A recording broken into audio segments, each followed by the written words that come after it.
Hi, my name is Graham Winder, and I want to show you just a few fun music games that you and your kids or your students can play either in the classroom or at home. The first one is called Beat Match. Beat Match is a rhythmic development game that starts out with a little warm-up. Now, the warm-up is something that teachers usually use in the classroom to get the attention of the kids, and they might do something like this. And then the students have to clap that back. So you can do this at home with your children. Just make up your own rhythm. It can be real simple if you want to start real easy. Just go like, and then listen for them to repeat it. 1, 2, 3. And as they get better with this, you can then start to increase the difficulty of the rhythms. But it's just a quick little warm up until we actually get to beat matching. Now, what is beat matching? Beat matching is basically just turning on your favorite music and trying to clap along. So it really kind of trains the ear to listen for strong beats, especially the one. We haven't talked about time signatures and meters and all that stuff. So it's basically just if you were to move along to the song, we have a natural inclination to follow the strong beat. It's kind of a natural thing that we do. And it's really easy. It doesn't matter if you think you have good rhythm or not, because you know what, if you're walking, if you're chewing, if you're breathing, it's all rhythmic stuff. So it's kind of, it's all ingrained in us. We just have different levels of training. So if you're clapping along with your favorite song, and let's say it's going along at this beat here, then a fun thing you do is you can go twice as fast. So what we're doing is we're starting to do double time. And then if you really want to have fun, especially get a good laugh, is go twice as fast. And that's always really fun and challenging for the kids. So start real simple, just kind of follow that strong beat. If they're having trouble kind of following with the clapping, then just have them move to it. So you just kind of move to the beat and just kind of watch and be perceptive on how they process rhythms. And you'll find that most kids actually do a really good job with this. And then if, like I said, you can move at your own pace and with your own fun songs.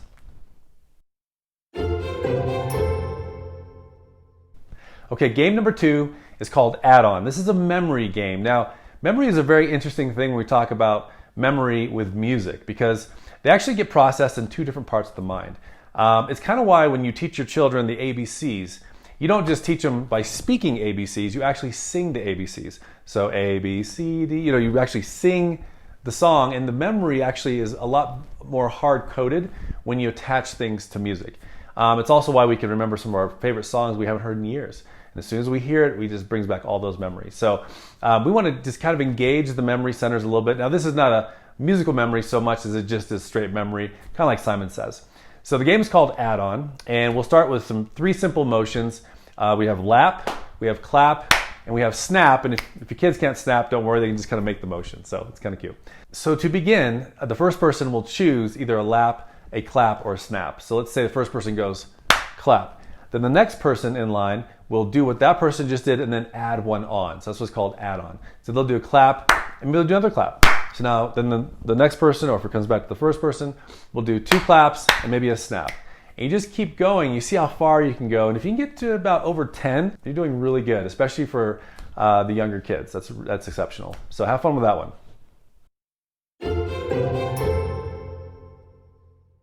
Okay, this third one is actually one that you probably are doing already, especially if you're a music teacher in a classroom or parents at home. We like to sing along with our kids. We sing nursery rhymes. And there's a reason why we like to stick with nursery rhymes. It's a very small range. It's easy to sing, and it doesn't require some complicated rhythms. And so nursery rhymes are really a great place to start to build up pitch differentiation and interval distances and just kind of warming up the vocal area, which is an incredible instrument that we're all given. So sing-alongs are basically just put on your favorite song or pick a great nursery rhyme and have them sing with you. And what you're going to find is that the mind will start to process 2 very key elements of music. The first being rhythm, so they're going to have some kind of rhythm when they're singing. And the next one is melody, okay, so an actual note pitch. So that's going to be a good one. And look, if they don't sing right on key, it's okay. The fact that they're starting to warm up to it and try just at the attempt is so important. And the more that you practice and sing, the more that your mind starts to adjust to what the note actually is. And certainly there's also neat kind of tricks we can show you later on to kind of help with that whole process of honing in on certain pitches, warming up the vocal instrument. So that's just a fun one, just so sing-alongs.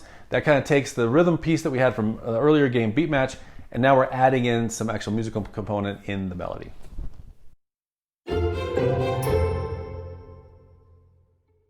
Okay, this next game is really, really fun. It's a creative game, and it's meant to kind of get the the language of music expressed from day one, whether you're someone who's had 10 years of experience or none at all. This is a really fun game. It's called This or That.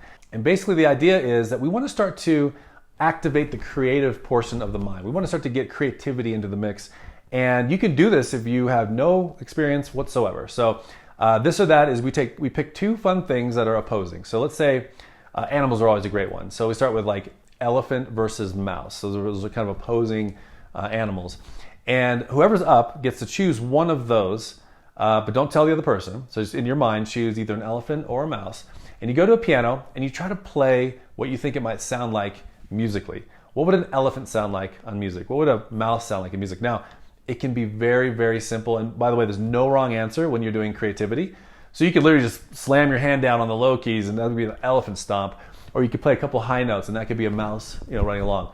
But after they're done playing, then the person listening has to guess which one they chose. And this is such a great game for the opening steps into music creativity. We call them descriptors, and music is incredibly descriptive.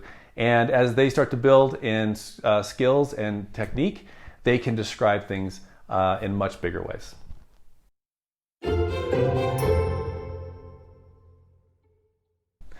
And of course, probably the most fun that any child could ever have learning music is by playing our game Keys and Kingdoms.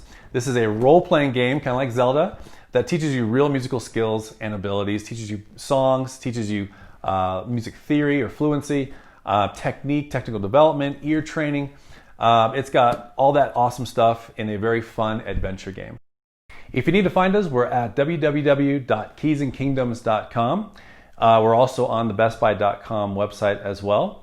We hope you enjoyed these fun little games that we can start bringing music back into your homes. And if you're a teacher having to teach online, hopefully some of these games can also bring a lot of fun to your students as well. Thank you, and we'll see you next time.